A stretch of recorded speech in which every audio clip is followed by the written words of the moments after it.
Doublespeak is language designed to evade responsibility, make the unpleasant appear pleasant, the unattractive appear attractive.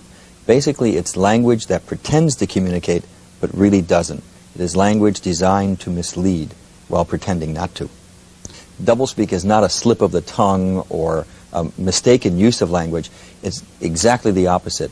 It is language used by people who are very intelligent and very sophisticated in the use of language and know that you can do an awful lot with language. We should be aware of it so that we can at least be defensive and defend ourselves so that we're not misled through it. But secondly, there are times when we simply cannot tolerate this language.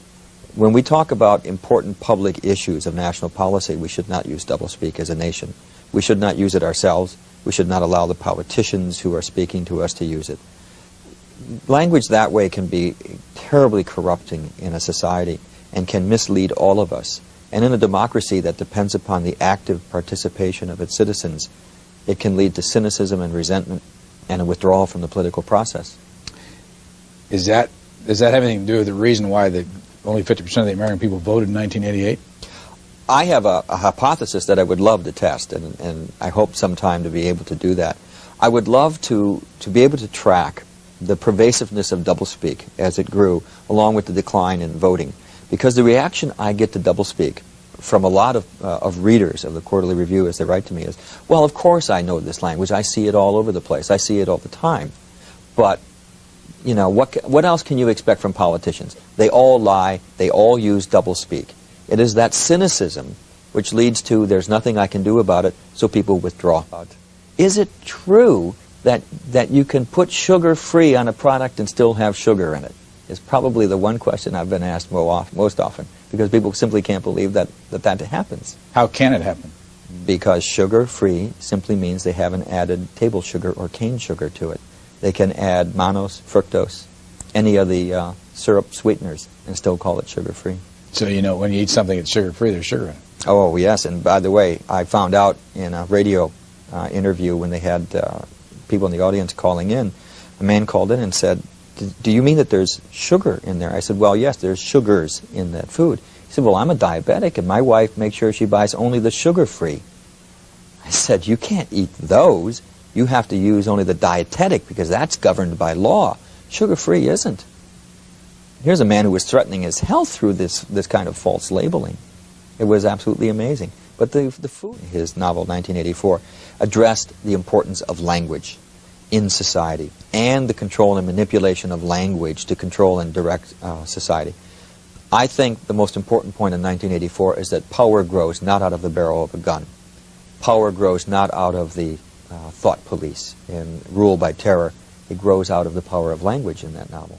What is reality? Reality is not external. Reality exists not in the mind of the individual, which soon perishes, but in the mind of the party, which is collective and immortal. What the party says is reality is real. And how else can the party do that? Except by language. The party has taken control of language and has taken it away from the individual. And that's the power, because those in power who control language control the way we see the world.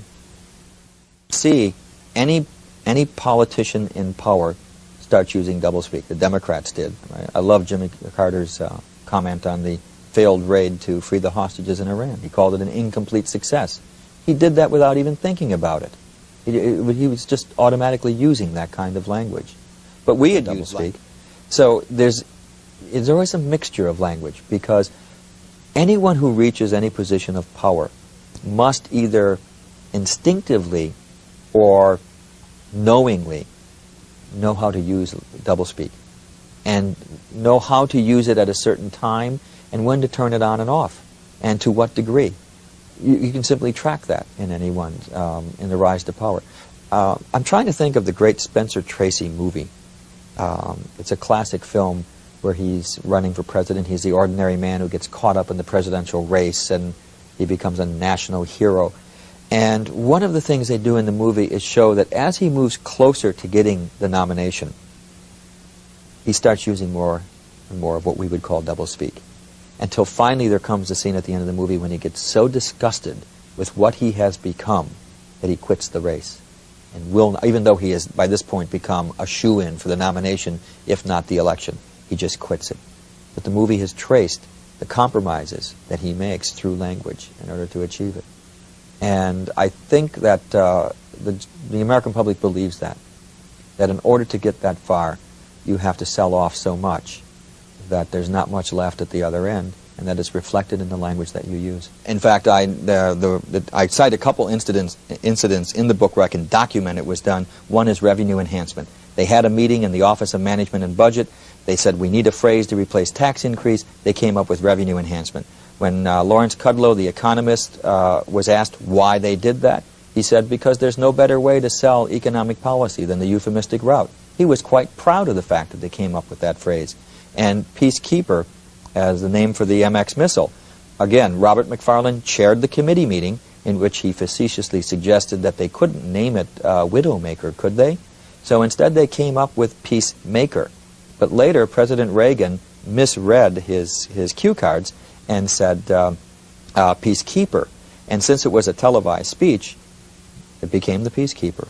And it was a name that was deliberately designed to make a nuclear missile sound nice. Does it work? Yes. Oh, of course it works. I mean, most people don't hear it. They will hear some of it, but not all of it. One of my favorite examples from this past year is the Resource Development Park that they were going to establish in Kansas City, until the good folks in the neighborhood where they were going to put the park asked, what is a Resource Development Park? Do you know what a Resource Development Park is?